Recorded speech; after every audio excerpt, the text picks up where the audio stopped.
dadweynaha ku dhaqan caasimadda Soomaaliland ee Hargeysa ayaa aragtiyo kala duwan ka bixiyay hadalkii dhawaan ka soo yeedhay taliyaha ciidanka qaranka Soomaaliland Sareeye Gaas Nuux Ismaaciil Taane isla markaana aan loo baahnayn waqtigan hadalkaas oo ku aadanaa ciidamadii dhawaan ka goostay ciidamada qaranka Soomaaliland ee ku biray maamul goboleedka Puntland waxayna sheegeen inuu taliyuhu raaligelin ka bixiyo hadalkaas oo gafku ah gudahan ciidamada qaranka Soomaaliland waxaana hadaladoodii ka mid ahaa waxaantiina waxa weeye mid in loo tafaxayto cid walba ay ka hadasho oo maanta inagoo u baahan inaynu ciidankeena iyo qarankeena dhisano cidna inagama goodo waxaan leeyahay taliyuhuna arinka uu ka hadlay waxa idin qaab kale u dhigo oo si kale meel kale uga soo wareego laakiin maanta inuu ilaahay ku faraxsanahay ciidan inaga goostay iyadoo wadan ay wax ka go'an ayna ahayn aad baan uga xumahay waxaan leeyahay waayeenka xaajadu marba weyd ka noqotaa odayga maanta taladu weyd bay ka noqotay waxaan leeyahay arinka dib ugu noqdo raaligelinaha ka bixiyo sababtoo ah ciidanka laba qoqob iyo kala go' laguma sameeyo inuu isu keeno ururiyo sidii wanaagsan uu ku galabay ahayd laakiin maanta isagoo taliya ciidanka qaranka inuu dhaho laaluush bay qaadanayaan laaluushka bixin jiray weeyaan taasaan kaga imanayaa caarana waa taliya ciidanka ka tirsanaan jiray waa nin goosto jabhad urursaday in sharci iyo qawaaniinta dastuurka loo eegaabe laakiin odayaal inta loo dira hadana la yiraahdo waa dambeeyay hadii aan waxba tirino hawshooda aanay qabsanayna in waajibkooda la mariyaabo heedo waqti horeba la yiraahdo iska taga maxay heedeen arinka ku saabsan caarana caare waa la og yahay wuxuu yahay iyo maxay heedeen Soomaaliland iyo wax ciidan ka dhaxaaba ismana qabato dambiilana waxa hadana maxay heedeen xilba loo dhiibay oo maxay heedeen darajo la siiyay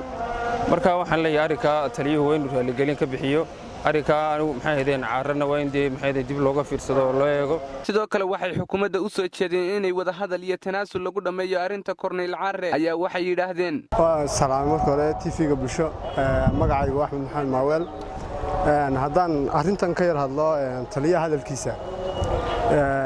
ee ku kala saabsan ciidamadan goostay uu yiri laaluush bay qaataan iyo tan Caare tan uu yiri laaluush bay qaataan horta marka hore taliyuhu ku khaldan yahay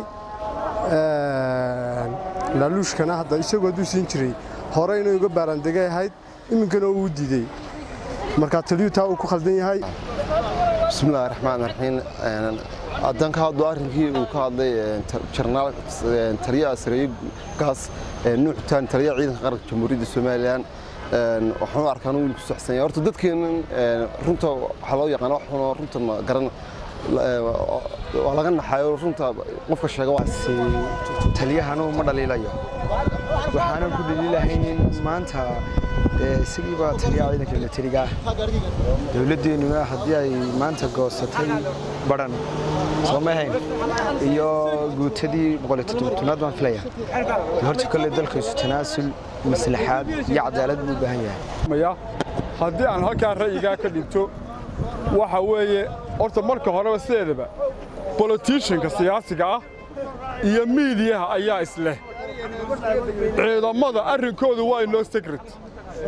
jananku inuu media soo taago horta kolkada horeba xaraam ah mamnuuc weeyaan qodob ciidamadeeduna